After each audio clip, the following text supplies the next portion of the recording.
Bonjour à toutes.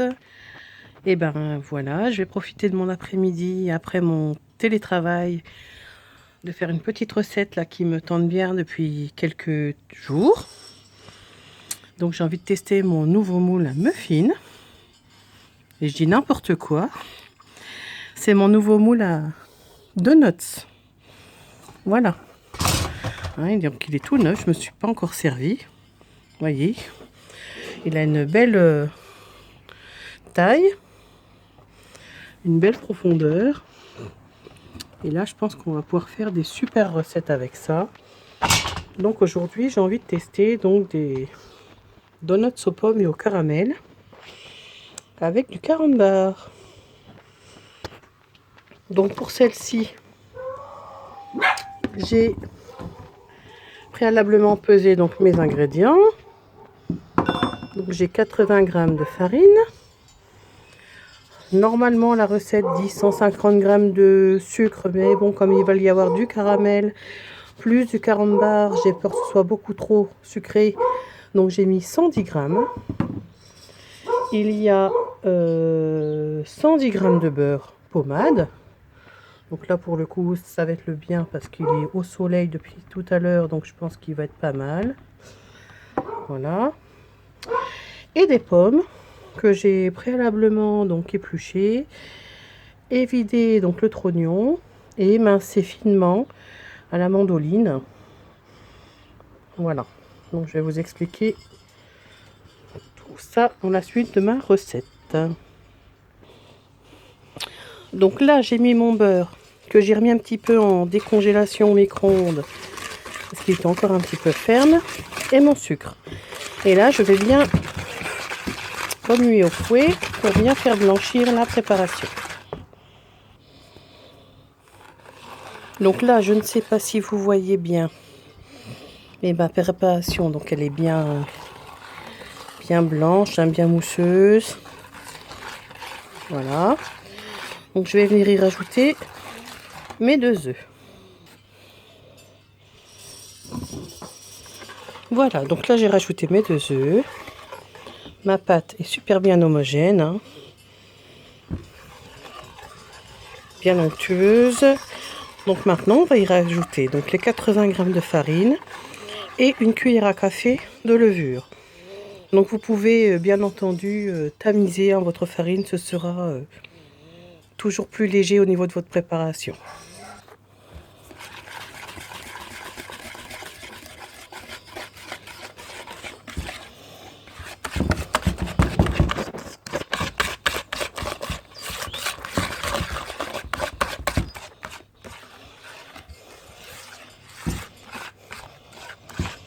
Voilà, voilà. Donc la pâte est faite, hein, vous voyez, c'est pas bien compliqué. Donc maintenant, nous allons procéder donc au caramel.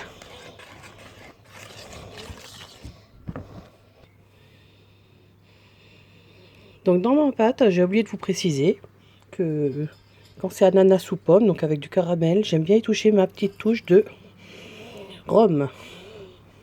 Hein, donc pour moi, c'est du rhum ambré. Hein. Voilà, je trouve que ça trouve un super goût au dessert. Voilà. Je vais procéder à mon caramel. Donc prendre un récipient assez large de la base. Hein, donc plus c'est grand, mieux c'est. On met le plus fort possible. Hein. Là, j'ai pris 150 g de sucre.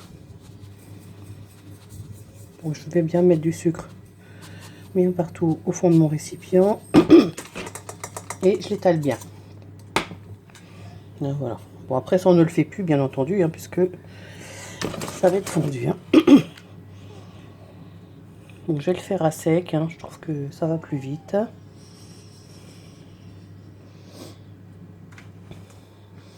Voilà, et contrairement à ce que l'on pourrait entendre ou dire, hein, un caramel donc ne se remue pas. Il faut éviter de le remuer, éviter de mettre de l'air dedans. On laisse caraméliser comme ça au fond de la casserole. Hein.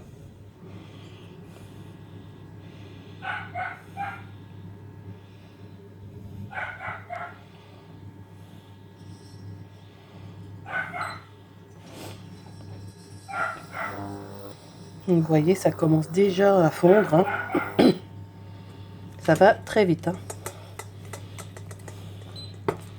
Voilà, donc je vais le surélever pour pas par contre qu'il brûle, parce qu'il est en train de caraméliser très très vite. Et le but, ce n'est pas qu'il soit... je vais baisser un petit peu mon feu. Là, je vais venir mettre mon reste de sucre.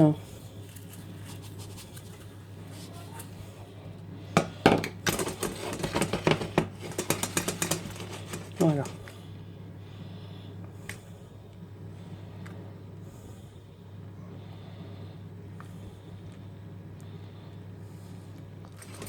Voilà, je vais venir faire ça, touiller un petit peu comme ça. Là, il est déjà bien blond. Hein. Donc surtout, si vous voulez arrêter la cuisson pour si jamais ça va trop vite, à la fin, vous le plongez un peu dans de l'eau froide, dans la casserole, le fond de la casserole. Hein. Parce que là, la casserole est à température, hein, donc même si on retire du feu, ça peut continuer de cuire. Hein.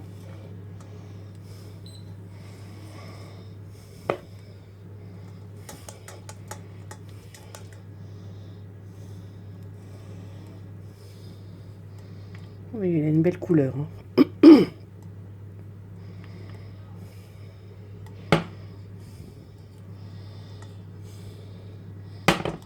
Je vais en remettre un petit peu pour les petits amas de sucre qui restent.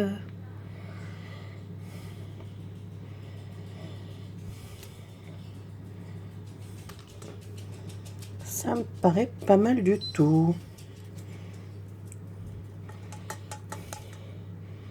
Oui, il est même très bien. Et ben voilà, le caramel est fait.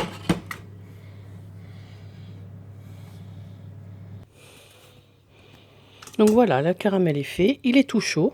Donc là, je vais venir le verser donc au fond de mes empreintes. Je vais en mettre un petit peu dans tous. Hein.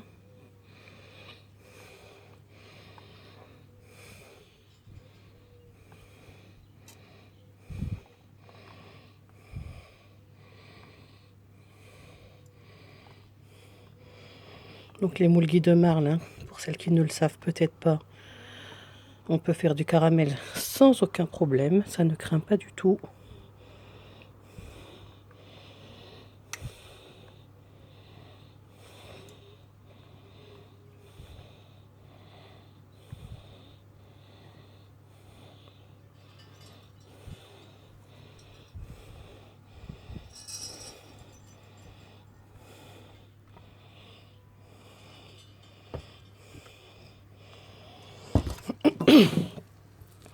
Vous pouvez prendre les spatules, hein. Nos spatules sont très haute température également, ne fondent pas. Donc voilà, une fois que le caramel est mis, on va venir y mettre les pommes. Donc j'ai volontairement mis du caramel sur ma déroule-pâte, hein. Mais vous pouvez également le faire sur la scie-pâte, hein. Vous pouvez travailler vos caramels, faire des nougatines. Dès que c'est froid, ça ne colle pas, voilà, ça ne risque rien. Donc vous pouvez faire plein de déco en caramel, des cheveux d'ange comme ils appellent, des coques, ce que vous voulez.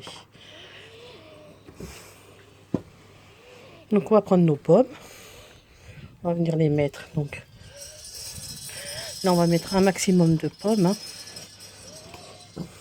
Donc moi les pommes étaient un peu petites par contre. Donc ce que je vais faire, c'est que je vais les couper comme ça en deux, je vais les mettre au fond. Voilà. Mettre une bonne quantité de pommes parce qu'elles vont fondre. Hein. Vous voyez, je vais venir les couper comme ça.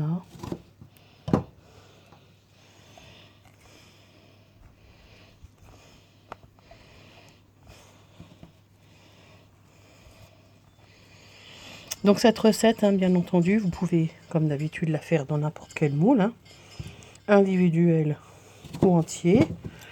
Vous pouvez la faire dans votre moule tablette, hein, ce sera juste un gros gâteau. Dans ces cas-là, vous n'êtes pas obligé de vider les pommes dans ce sens. Vous pouvez faire des quartiers, puis vous les émincez très fin, vous les mettez tout au fond de votre moule, vous les étalez, vous mettez votre caramel, etc.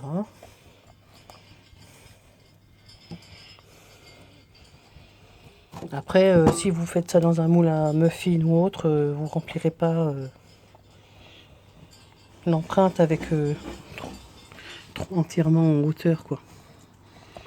Vous adapterez bien entendu.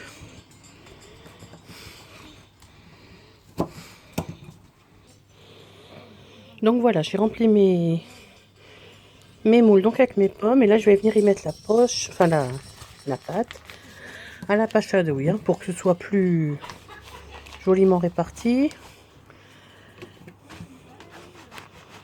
Donc ça va être compliqué de filmer par contre en mettant la poche à douille.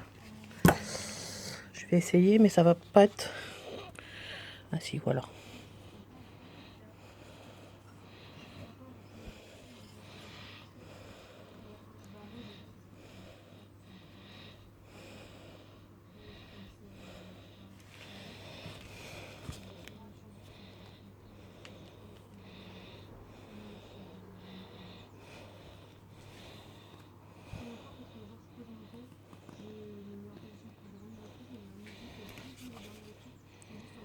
Je suis en train de remplir un peu trop les